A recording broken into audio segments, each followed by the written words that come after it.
Chapter 11. The Lord said to Moses and Aaron, "Say to the Israelites, of all the animals that live on land, these are the ones you may eat. You may eat any animal that has a split hoof completely divided and that chews the cud.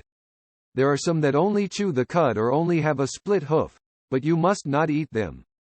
The camel, though it chews the cud, does not have a split hoof, it is ceremonially unclean for you. The coney, though it chews the cud, does not have a split hoof, it is unclean for you. The rabbit, though it chews the cud, does not have a split hoof, it is unclean for you. And the pig, though it has a split hoof completely divided, does not chew the cud, it is unclean for you. You must not eat their meat or touch their carcasses, they are unclean for you.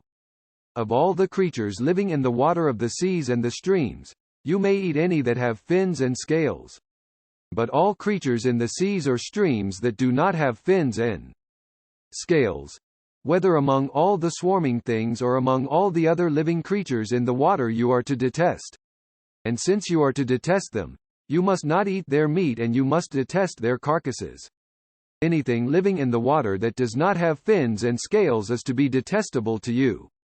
These are the birds you are to detest and not eat because they are detestable: the eagle, the vulture, the black vulture, the red kite, any kind of black kite, any kind of raven, the horned owl, the screech owl, the gull, any kind of hawk, the little owl, the cormorant, the great owl, the white owl, the desert owl, the osprey, the stork, any kind of heron, the hoopoe and the bat. All flying insects that walk on all fours are to be detestable to you. There are, however, some winged creatures that walk on all fours that you may eat, those that have jointed legs for hopping on the ground. Of these you may eat any kind of locust, katydid, cricket or grasshopper. But all other winged creatures that have 4 legs you are to detest. You will make yourselves unclean by these. Whoever touches their carcasses will be unclean till evening. Whoever picks up one of their carcasses must wash his clothes, and he will be unclean till evening. Every animal that has a split hoof not completely divided or that does not chew the cud is unclean for you. Whoever touches the carcass of any of them will be unclean. Of all the animals that walk on all fours, those that walk on their paws are unclean for you. Whoever touches their carcasses will be unclean till evening. Anyone who picks up their carcasses must wash his clothes, and he will be unclean till evening. They are unclean for you. Of the animals that move about on the ground, these are unclean for you: the weasel, the rat, any kind of great lizard, the gecko, the monitor lizard, the wall lizard, the skink and the chameleon. Of all those that move along the ground, these are unclean for you. Whoever touches them when they are dead will be unclean till evening. When one of them dies and falls on something, that article, whatever its use, will be unclean, whether it is made of wood, cloth, hide or sackcloth. Put it in water, it will be unclean till evening, and then it will be clean. If one of them falls into a clay pot, everything in it will be unclean, and you must break the pot. Any food that could be eaten but has water on it from such a pot is unclean, and any liquid that could be drunk from it is unclean. Anything that one of their carcasses falls on becomes unclean. An oven or cooking pot must be broken up. They are unclean, and you are to regard them as unclean. A spring, however, or a cistern for collecting water remains clean, but anyone who touches one of these carcasses is unclean. If a carcass falls on any seeds that are to be planted, they remain clean. But if water has been put on the seed and a carcass falls on it, it is unclean for you. If an animal that you are allowed to eat dies, anyone who touches the carcass will be unclean till evening. Anyone who eats some of the carcass must wash his clothes, and he will be unclean till evening. Anyone who picks up the carcass must wash his clothes, and he will be unclean till evening. Every creature that moves about on the ground is detestable, it is not to be eaten. You are not to eat any creature that moves about on the ground, whether it moves on its belly or walks on all fours or on many feet, it is detestable. Do not defile yourselves by any of these creatures. Do not make yourselves unclean by means of them or be made unclean by them. I am the Lord your God. Consecrate yourselves and be holy, because I am holy. Do not make yourselves unclean by any creature that moves about on the ground. I am the Lord who brought you up out of Egypt to be your God, therefore be holy, because I am holy. These are the regulations concerning animals, birds, every living thing that moves in the water and every creature that moves about on the ground. You must distinguish between the unclean and the clean, between living creatures that may be eaten and those that may not be eaten. Chapter 12. The Lord said to Moses, "Say to the Israelites, a woman who becomes pregnant and gives birth to a son will be ceremonially unclean for 7 days. Just as she is unclean during her monthly period. On the 8th day the boy is to be circumcised. Then the woman must wait 33 days to be purified from her bleeding. She must not touch anything sacred or go to the sanctuary until the days of her purification are over. If she gives birth to a daughter, for 2 weeks the woman will be unclean, as during her period.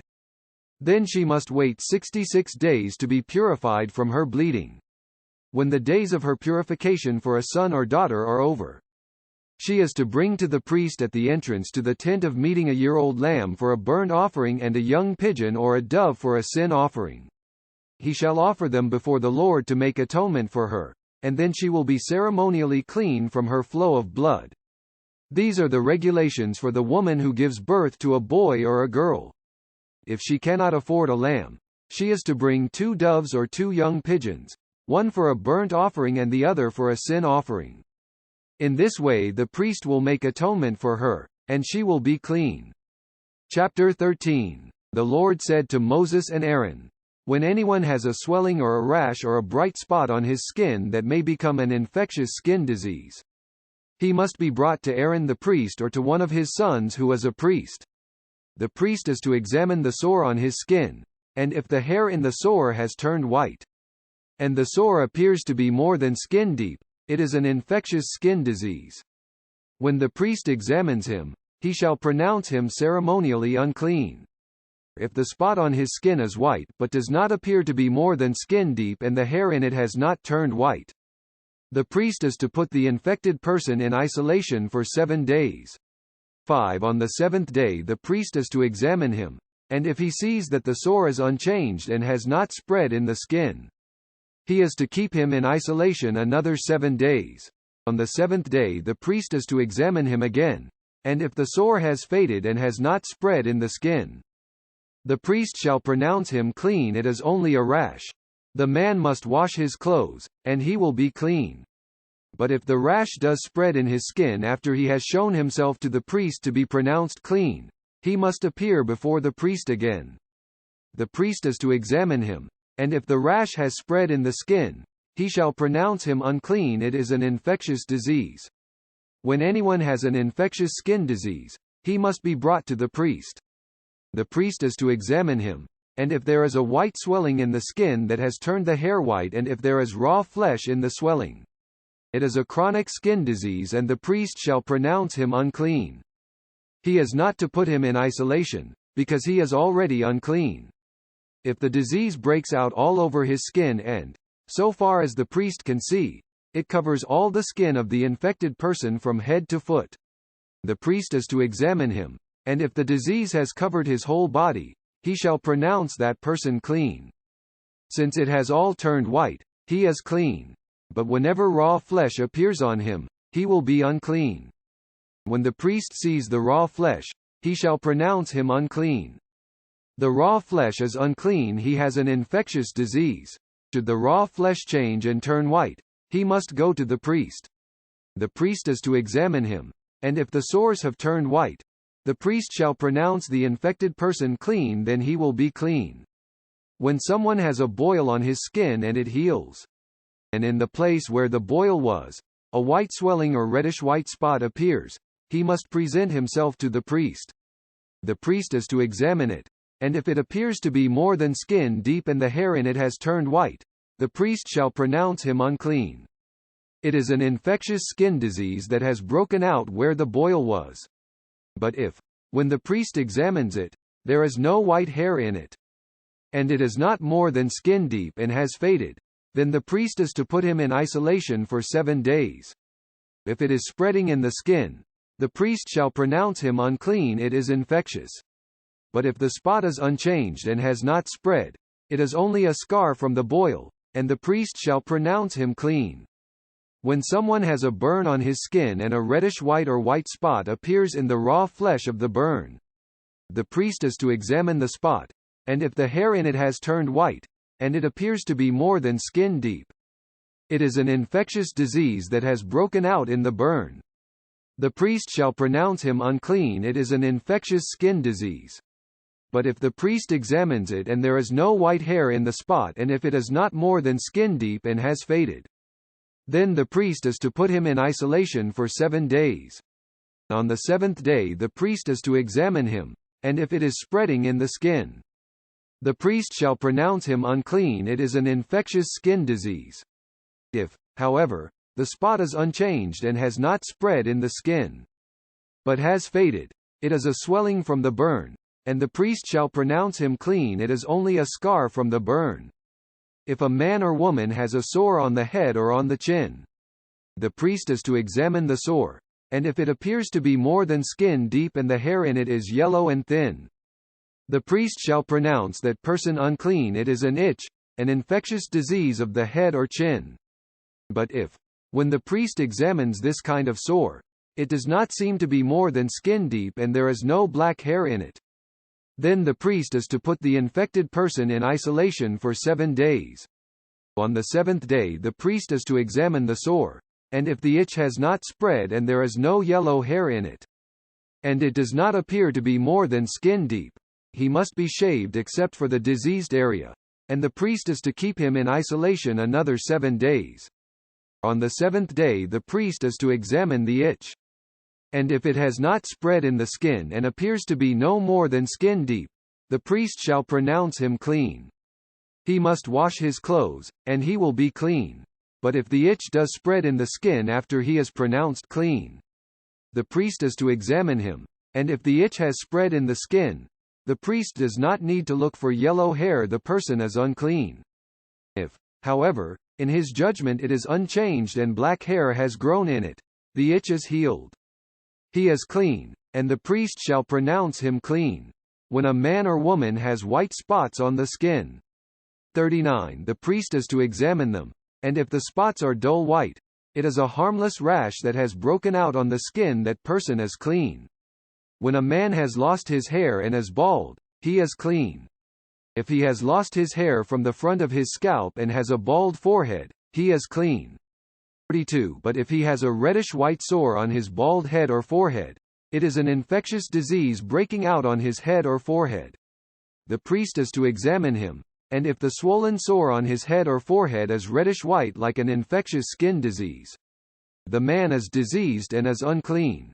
The priest shall pronounce him unclean because of the sore on his head. 5. The person with such an infectious disease must wear torn clothes, let his hair be unkempt, cover the lower part of his face and cry out, unclean! Unclean! As long as he has the infection he remains unclean. He must live alone, he must live outside the camp. If any clothing is contaminated with mildew, any woolen or linen clothing, any woven or knitted material of linen or wool, any leather or anything made of leather, and if the contamination in the clothing, or leather, or woven or knitted material, or any leather article, is greenish or reddish, it is a spreading mildew and must be shown to the priest. The priest is to examine the mildew and isolate the affected article for 7 days.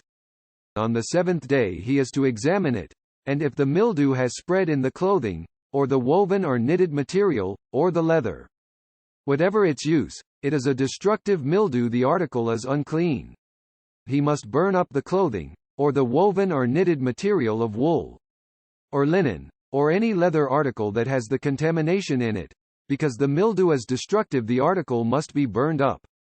But if, when the priest examines it, the mildew has not spread in the clothing, or the woven or knitted material, or the leather article, he shall order that the contaminated article be washed. Then he is to isolate it for another 7 days. After the affected article has been washed, the priest is to examine it, and if the mildew has not changed its appearance, even though it has not spread, it is unclean. burn it with fire, whether the mildew has affected one side or the other. If, when the priest examines it, the mildew has faded after the article has been washed, he is to tear the contaminated part out of the clothing, or the leather, or the woven or knitted material. But if it reappears in the clothing, or in the woven or knitted material, or in the leather article, it is spreading, and whatever has the mildew must be burned with fire. The clothing, or the woven or knitted material, or any leather article that has been washed and is rid of the mildew, must be washed again, and it will be clean. These are the regulations concerning contamination by mildew in woolen or linen clothing, woven or knitted material, or any leather article, for pronouncing them clean or unclean. Chapter 14. The Lord said to Moses, "These are the regulations for the diseased person at the time of his ceremonial cleansing, when he is brought to the priest. The priest is to go outside the camp and examine him. If the person has been healed of his infectious skin disease, the priest shall order that 2 live clean birds and some cedar wood, scarlet yarn and hyssop be brought for the one to be cleansed. Then the priest shall order that one of the birds be killed over fresh water in a clay pot. He is then to take the live bird and dip it, together with the cedar wood, the scarlet yarn and the hyssop, into the blood of the bird that was killed over the fresh water. 7 times he shall sprinkle the one to be cleansed of the infectious disease and pronounce him clean. Then he is to release the live bird in the open fields. The person to be cleansed must wash his clothes, shave off all his hair and bathe with water, then he will be ceremonially clean. After this he may come into the camp, but he must stay outside his tent for 7 days. On the 7th day he must shave off all his hair, he must shave his head, his beard, his eyebrows and the rest of his hair. He must wash his clothes and bathe himself with water, and he will be clean. On the 8th day he must bring 2 male lambs and 1 ewe lamb a year old, each without defect, along with 3/10 of an ephah of fine flour mixed with oil for a grain offering, and 1 log of oil. The priest who pronounces him clean shall present both the one to be cleansed and his offerings before the Lord at the entrance to the tent of meeting. Then the priest is to take one of the male lambs and offer it as a guilt offering, along with the log of oil. He shall wave them before the Lord as a wave offering. He is to slaughter the lamb in the holy place where the sin offering and the burnt offering are slaughtered. Like the sin offering, the guilt offering belongs to the priest, it is most holy. The priest is to take some of the blood of the guilt offering and put it on the lobe of the right ear of the one to be cleansed, on the thumb of his right hand and on the big toe of his right foot. The priest shall then take some of the log of oil, pour it in the palm of his own left hand, dip his right forefinger into the oil in his palm, and with his finger sprinkle some of it before the Lord 7 times. The priest is to put some of the oil remaining in his palm on the lobe of the right ear of the one to be cleansed, on the thumb of his right hand, and on the big toe of his right foot, on top of the blood of the guilt offering. The rest of the oil in his palm the priest shall put on the head of the one to be cleansed and make atonement for him before the Lord. Then the priest is to sacrifice the sin offering and make atonement for the one to be cleansed from his uncleanness. After that, the priest shall slaughter the burnt offering, and offer it on the altar, together with the grain offering, and make atonement for him, and he will be clean.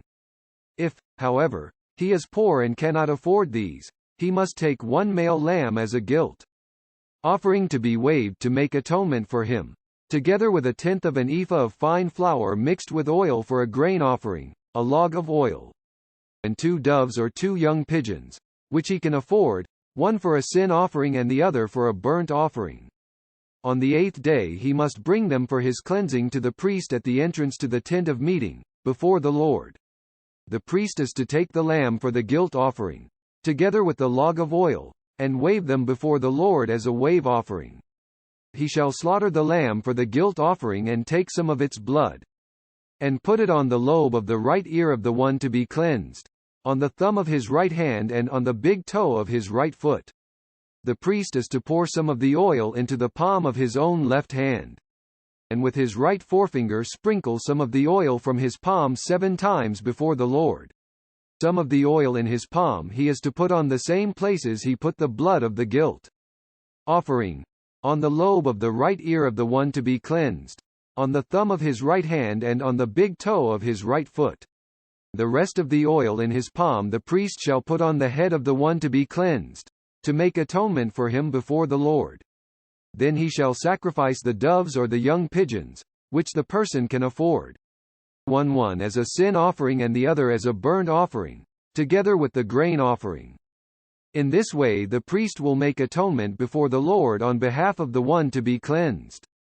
These are the regulations for anyone who has an infectious skin disease and who cannot afford the regular offerings for his cleansing. The Lord said to Moses and Aaron, "When you enter the land of Canaan, which I am giving you as your possession, and I put a spreading mildew in a house in that land, the owner of the house must go and tell the priest, 'I have seen something that looks like mildew in my house.' The priest is to order the house to be emptied before he goes in to examine the mildew, so that nothing in the house will be pronounced unclean. After this the priest is to go in and inspect the house. He is to examine the mildew on the walls, and if it has greenish or reddish depressions that appear to be deeper than the surface of the wall, the priest shall go out the doorway of the house and close it up for 7 days. 9 On the seventh day the priest shall return to inspect the house. If the mildew has spread on the walls, he is to order that the contaminated stones be torn out and thrown into an unclean place outside the town. He must have all the inside walls of the house scraped and the material that is scraped off dumped into an unclean place outside the town. Then they are to take other stones to replace these and take new clay and plaster the house. If the mildew reappears in the house after the stones have been torn out and the house scraped and plastered, the priest is to go and examine it, and, if the mildew has spread in the house, it is a destructive mildew, the house is unclean. It must be torn down, its stones, timbers and all the plaster, and taken out of the town to an unclean place. Anyone who goes into the house while it is closed up will be unclean till evening. Anyone who sleeps or eats in the house must wash his clothes. But if the priest comes to examine it and the mildew has not spread after the house has been plastered, he shall pronounce the house clean, because the mildew is gone. To purify the house he is to take 2 birds and some cedar wood, scarlet yarn and hyssop. He shall kill one of the birds over fresh water in a clay pot. Then he is to take the cedar wood, the hyssop, the scarlet yarn and the live bird, dip them into the blood of the dead bird and the fresh water, and sprinkle the house 7 times. He shall purify the house with the bird's blood, the fresh water, the live bird, the cedar wood, the hyssop and the scarlet yarn. Then he is to release the live bird in the open fields outside the town. In this way he will make atonement for the house, and it will be clean. These are the regulations for any infectious skin disease, for an itch, for mildew in clothing or in a house, and for a swelling, a rash or a bright spot. To determine when something is clean or unclean. These are the regulations for infectious skin diseases and mildew. Chapter 15. The Lord said to Moses and Aaron, "Speak to the Israelites and say to them, when any man has a bodily discharge, the discharge is unclean. Whether it continues flowing from his body or is blocked, it will make him unclean. This is how his discharge will bring about uncleanness. Any bed the man with a discharge lies on will be unclean, and anything he sits on will be unclean. Anyone who touches his bed must wash his clothes and bathe with water, and he will be unclean till evening. Whoever sits on anything that the man with a discharge sat on must wash his clothes and bathe with water, and he will be unclean till evening. Whoever touches the man who has a discharge must wash his clothes and bathe with water, and he will be unclean till evening. If the man with the discharge spits on someone who is clean, that person must wash his clothes and bathe with water, and he will be unclean till evening. Everything the man sits on when writing will be unclean. And whoever touches any of the things that were under him will be unclean till evening. Whoever picks up those things must wash his clothes and bathe with water, and he will be unclean till evening. Anyone the man with a discharge touches without rinsing his hands with water must wash his clothes and bathe with water, and he will be unclean till evening. A clay pot that the man touches must be broken, and any wooden article is to be rinsed with water. When a man is cleansed from his discharge, he is to count off 7 days for his ceremonial cleansing. He must wash his clothes and bathe himself with fresh water, and he will be clean. On the 8th day he must take 2 doves or 2 young pigeons and come before the Lord to the entrance to the tent of meeting and give them to the priest. The priest is to sacrifice them, the one for a sin offering and the other for a burnt offering.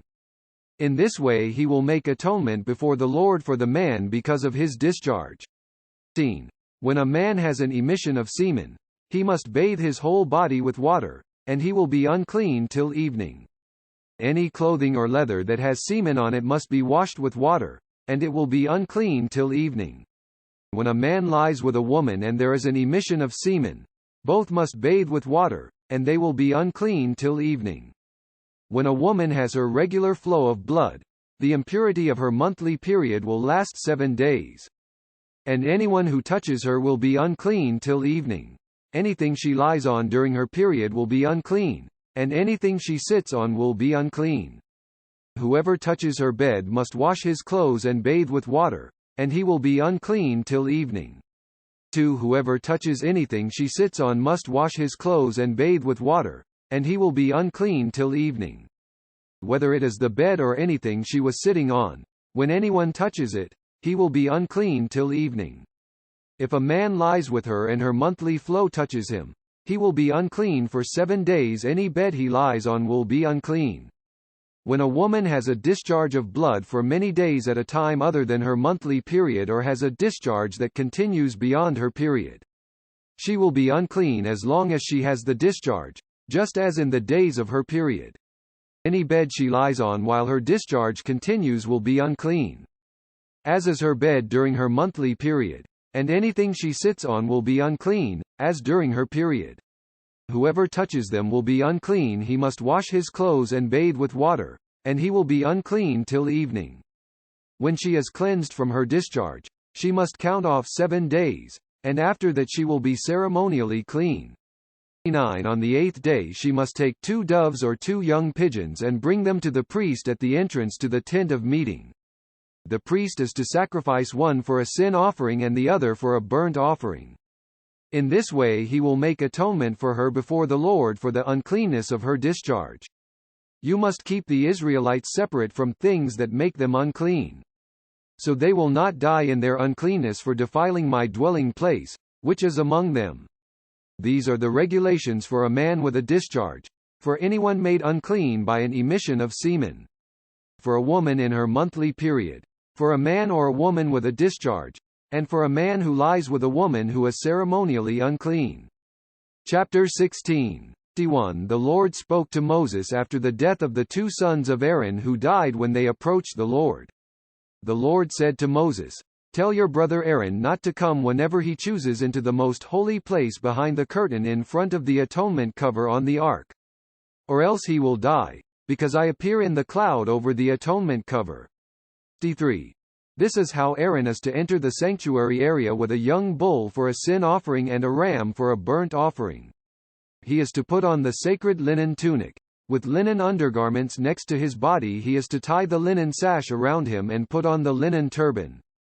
These are sacred garments, so he must bathe himself with water before he puts them on. From the Israelite community he is to take 2 male goats for a sin offering and a ram for a burnt offering. Aaron is to offer the bull for his own sin offering to make atonement for himself and his household. Then he is to take the 2 goats and present them before the Lord at the entrance to the tent of meeting. He is to cast lots for the 2 goats, one lot for the Lord and the other for the scapegoat. Aaron shall bring the goat whose lot falls to the Lord and sacrifice it for a sin offering. But the goat chosen by lot as the scapegoat shall be presented alive before the Lord to be used for making atonement by sending it into the desert as a scapegoat. Aaron shall bring the bull for his own sin offering to make atonement for himself and his household, and he is to slaughter the bull for his own sin offering. He is to take a censer full of burning coals from the altar before the Lord and 2 handfuls of finely ground fragrant incense and take them behind the curtain. he is to put the incense on the fire before the Lord. And the smoke of the incense will conceal the atonement cover above the testimony, so that he will not die. He is to take some of the bull's blood and with his finger sprinkle it on the front of the atonement cover. Then he shall sprinkle some of it with his finger 7 times before the atonement cover. He shall then slaughter the goat for the sin offering for the people and take its blood behind the curtain and do with it as he did with the bull's blood. He shall sprinkle it on the atonement cover and in front of it. In this way he will make atonement for the most holy place because of the uncleanness and rebellion of the Israelites, whatever their sins have been. He is to do the same for the tent of meeting, which is among them in the midst of their uncleanness. No one is to be in the tent of meeting from the time Aaron goes in to make atonement in the most holy place until he comes out. Having made atonement for himself, his household and the whole community of Israel. Then he shall come out to the altar that is before the Lord and make atonement for it. He shall take some of the bull's blood and some of the goat's blood and put it on all the horns of the altar. He shall sprinkle some of the blood on it with his finger 7 times to cleanse it and to consecrate it from the uncleanness of the Israelites. When Aaron has finished making atonement for the most holy place, the tent of meeting and the altar, he shall bring forward the live goat. He is to lay both hands on the head of the live goat and confess over it all the wickedness and rebellion of the Israelites, all their sins, and put them on the goat's head. He shall send the goat away into the desert in the care of a man appointed for the task. The goat will carry on itself all their sins to a solitary place and the man shall release it in the desert. Then Aaron is to go into the tent of meeting and take off the linen garments he put on before he entered the most holy place, and he is to leave them there. He shall bathe himself with water in a holy place and put on his regular garments. Then he shall come out and sacrifice the burnt offering for himself and the burnt offering for the people, to make atonement for himself and for the people. He shall also burn the fat of the sin offering on the altar. The man who releases the goat as a scapegoat must wash his clothes and bathe himself with water. Afterward he may come into the camp. The bull and the goat for the sin offerings, whose blood was brought into the most holy place to make atonement, must be taken outside the camp. Their hides, flesh and offal are to be burned up. The man who burns them must wash his clothes and bathe himself with water. Afterward he may come into the camp. This is to be a lasting ordinance for you on the 10th day of the 7th month. You must deny yourselves and not do any work, whether native born or an alien living among you, because on this day atonement will be made for you, to cleanse you. Then, before the Lord, you will be clean from all your sins. It is a Sabbath of rest, and you must deny yourselves. It is a lasting ordinance. The priest who is anointed and ordained to succeed his father as high priest is to make atonement. He is to put on the sacred linen garments, and make atonement for the most holy place, for the tent of meeting and the altar, and for the priests and all the people of the community. This is to be a lasting ordinance for you. Atonement is to be made once a year for all the sins of the Israelites. And it was done, as the Lord commanded Moses.